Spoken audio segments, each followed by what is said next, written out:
আজকে আমি আপনাদের সাথে স্পেশাল একটা চিংড়ি মাছ ভুনা রেসিপি নিয়ে চলে আসলাম। তো এখানে আমি পেঁয়াজ কুচি করে তেলের মধ্যে পেঁয়াজগুলো ভাজতেছি। এখন আমি এখানে একটু রসুন দিয়ে দিব। এখানে আমি রসুন 1 চামচ দিয়েছি, আদা 1 চামচ দিয়েছি। এখন আমি এগুলোকে একটু হালকা কষিয়ে নিব। কষিয়ে একটু পানি দিয়ে দিব। এই তো পানি দিয়ে কিছুক্ষণ নেড়েচেড়ে একটু লবণ এখানে অ্যাড করে নিব।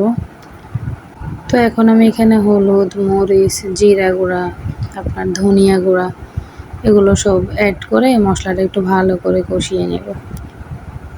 এই চিংড়ি মাছের রেসিপিটা খুব সহজ। আপনারা চাইলে ঘরে থাকা মশলা দিয়েও এটা তৈরি করে নিতে পারেন, কিন্তু খেতে খুবই মজাদার। ট্রাই করতে পারেন বাসায় আপনারা।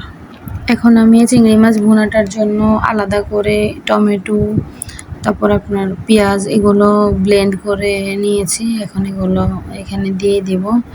এই মশলাটাই মূলত মেন মশলা, আর একটা স্পেশাল মশলা আছে সেটা আমি শেষে দিব।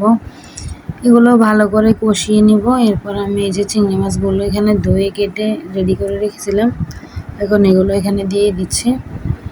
এতে এগুলো কিছুক্ষণ ঢাকনা দিয়ে ভালো করে কষাবো, মানে মশলার গন্ধ যেন না থাকে আর মাছের ভিতরেও যেন মশলাটা চলে যায়। এতে আমার মশলাটা মোটামুটি কষানো হয়ে গেছে। তো এখন আমি এগুলোর সাথে একটু পানি অ্যাড করে নেব, যাতে মশলাটা একটু ভালো করে হয়, চিংড়ি মাছের মধ্যে সেদ্ধ হয়ে যায়। এই তো আমার রান্না মোটামুটি হয়ে আসছে। এখন আমি সেই স্পেশাল গরম মশলাটা একটু দিয়ে দিলাম। এই তো আমার রান্না প্রায় শেষ। আলহামদুলিল্লাহ, অনেক মজা হয়েছে। আপনার